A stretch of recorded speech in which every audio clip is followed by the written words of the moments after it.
In the lectures this week, I want to explain and take you inside the United Nations Framework Convention on Climate Change, which is the international treaty that countries work within to try and reduce greenhouse gas emissions. And today, I want to give some background to the evolution of this treaty. I'm going to ask, how do we come to have a convention on climate change? A little bit of theory. Climate change is seen as often offered up as a classic example of the problem of the global commons.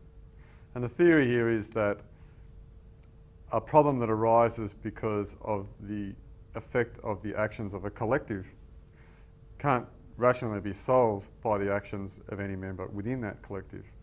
For an individual who pollutes and causes a small amount of the problem, or for a country that pollutes and produces a small share of the problem, it doesn't make sense for them to incur costs to solve that problem if nobody else does, because it won't be effective.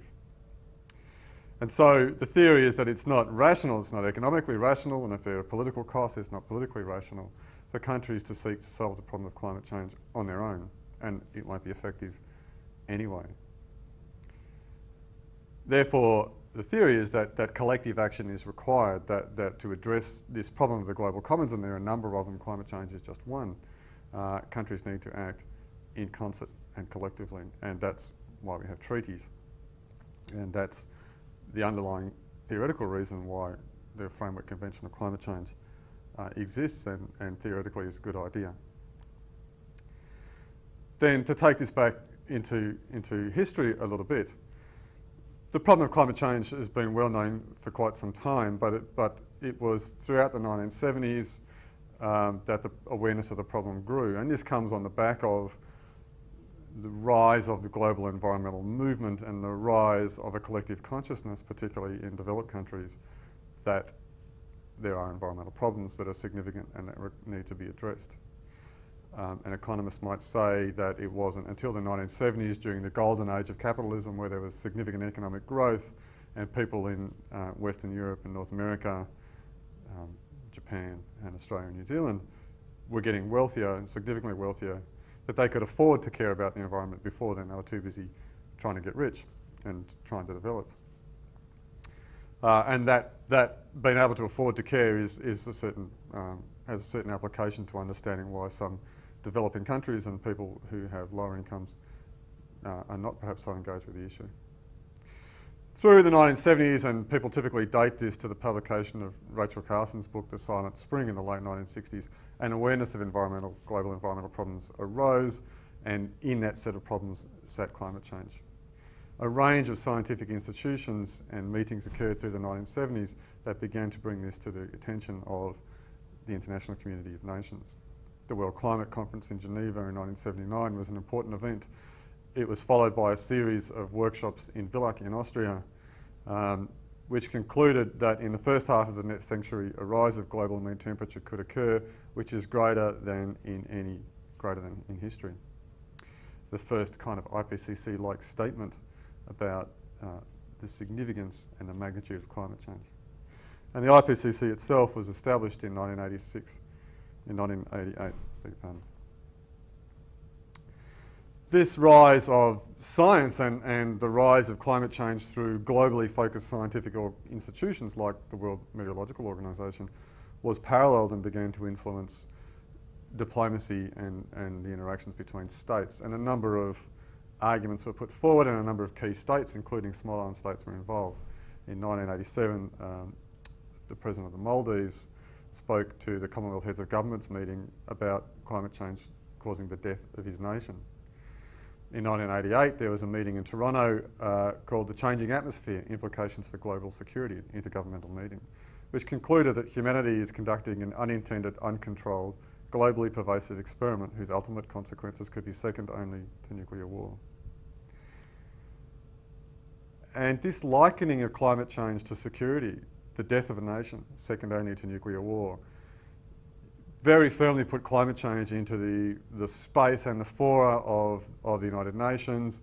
Indeed, climate change is now discussed on a fairly regular basis in the United Nations Security Council. By saying climate change is a risk to security, climate scientists and diplomats and activists and heads of governments are saying this is an issue that warrants attention like other security problems. So it's a tactic in a sense, and not an unjustified one from the point of view of small island states, to elevate this problem onto the international agenda. Development and justice arguments have also been used. The Prime Minister of Tuvalu said at the Second World Climate Conference, "We are extremely vulnerable to environmental hazards and the dangers of the greenhouse effect and sea level rise. These are problems which we have done the least to create, but they now threaten the very heart of our existence." A justice argument, we didn't cause this, yet we're highly vulnerable, and an argument too that has been produced by many least developed countries who have not produced many emissions, but who are highly vulnerable by virtue of the fact that they haven't achieved the reductions in social vulnerability that come from generating the wealth that is also associated with generating emissions. So wealthy countries who are less vulnerable got there by producing emissions. Low-income countries who are highly vulnerable haven't produced many emissions. So there's a profound justice argument here. That also requires, and this feeds into development agendas, it also requires collective action to provide justice. So because of these arguments, because of this rise of science and diplomacy around climate change, by the end of the late 1980s there was significant intergovernmental activity leading up to formal negotiations for a treaty.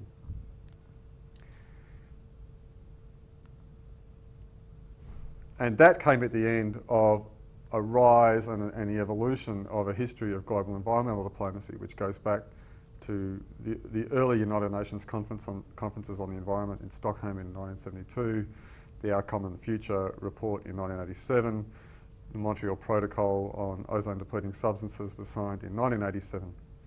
And I guess the high watermark of all this was the Earth Summit in 1992, which produced a number of global conventions on the environment, the Convention on Biodiversity, the Convention to Combat Desertification, not a convention but a framework called Agenda 21, and the Framework Convention on Climate Change, which was signed by 154 countries and the European community in Rio. And after it was subsequently ratified, this became a convention that was in force. It's interesting to look at the commitments that countries made in 1992 to reduce their emissions when they signed at the time of signing. Australia said that they would reduce their emissions below 1990 levels, 20% below 1990 levels within 10 years. The Europeans said they would stabilise within 10 years. Germany said they would reduce by 25 to 30%, but by the year 2005. Japan said that they would stabilise within 10 years. The UK said they would stabilise within 10 years. The USA said they would stabilise within 10 years. So in 1992 there was a lot of optimism about what could be achieved to stabilise or reduce emissions of greenhouse gases from a large number of countries. I guess people from that time who might still be involved in negotiations might say we were quite naive, we overestimated how easy this would be, and it turned out to be politically far more difficult to achieve. But it's interesting to look at these targets. So by 1992, there was widespread recognition that climate change was a significant risk to the global commons, was potentially a security problem, was certainly a development and a justice problem, and that addressing this required collective action through a global treaty. This was driven by awareness of the problem through scientific institutions, including the creation of the Intergovernmental Panel on Climate Change. It was embedded within a larger movement to achieve collective action on various sustainable development issues that had been emerging through the 1970s and 1980s. It had been advanced by linking climate change to ideas about security, justice and development, key concerns of the United Nations system and key underlying principles that inform a number of other global treaties that had been signed prior to 1992.